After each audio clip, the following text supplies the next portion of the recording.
الأهلي كالعادة بيلعب وحش يتعادل مع فيوتشر 0-0 مقابل 0 تعادل سلبي.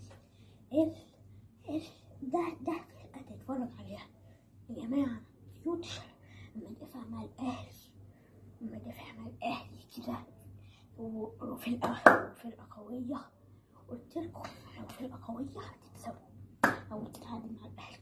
والجون بتاع فيوتشر حتى الحقيقة اللي هو مش تسلل بتاع أحمد عاطف، والجون بتاع الأهلي معرفش بتاع أيمن أشرف بتاع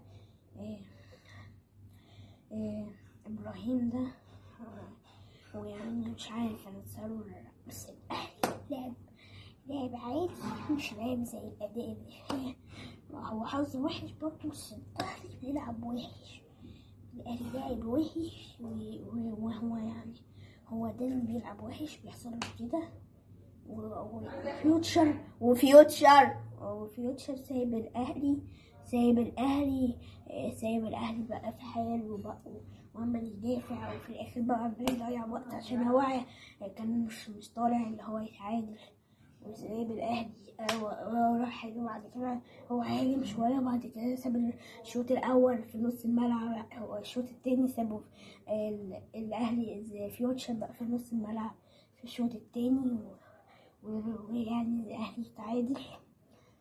فاضلوا 7 مباريات، يكسب مباراتين أو 3 يتعادل، يكسب ماتشين أو يتعادل ماتش، لا يكسب ماتشين ويتعادل ماتش ياخد الدوري. الماتش الجاي اسماعيلي، ماتشات صعبة، اسماعيلي ده اكتئاب بقى والحاجات دي، واسماعيلي ده درجة تانية بقى. هو يعني ازاي الأهلي يتعادل وهو كده برضه هيبقى في الصدارة، في الرابعة الصدارة، بس لا ضايع.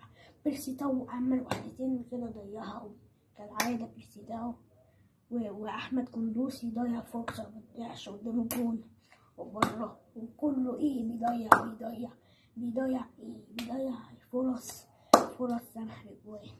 وده فوز فيوتشر، تعادل فيوتشر مع الأهلي يعني في استاد السلام، ومبروك لفيوتشر نقطة على درجة الأهلي نقطة. وأنا قلتلكوا هعمل فيديو بعد الماتش، حطوا لايك سبسكرايب شير زعمونا بريت الفيديو اشترك في القناة لا كثير، حطوا فضل وسلام زعمونا بريت الفيديو اشترك في القناة زعمونا بريت الفيديو اشترك في القناة زعمونا حطوا 50,000 سبسكرايب، 50,000 شير وشاركونا في كل مكان.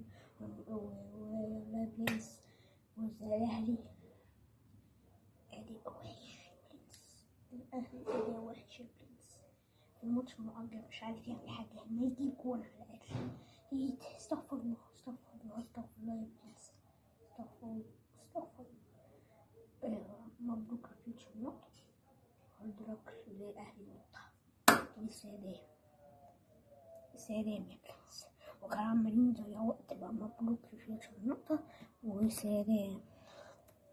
وانا كنت عايزه لا استنى برنس لما نقفل، كنت عايزه انزل احمد عبد القادر، كان يعمل كده شويه وشريف يعني برضه تغييراته نزل قفشه ونزل قفشه ونزل بدل كهرباء وطلع احمد قندوسي، وطلع كمان اليد يانج، ونزل محمد ضوي كريستو وواحد تاني كده، وتغييراته برضه علامة استفهام برضه علامة استفهام برضه يعني أنا كنت عايزة أنزل يطلع بيرسي تاو مثلا، ونزل أحمد عبد القادر، يطلع كهربا وينزل شريف مش قفشة والحاجات دي، وتنزل طاهر بدل أحمد عبد القندوسي. يعني تغييرات وطاهر ده اصلا نزل ضيع فرصة ده استغفر الله. وكده سلام يا برنس، سلام كده قفلنا الحلقة، يلا سلام، خلصنا كل الحاجات يا برنس، سلام.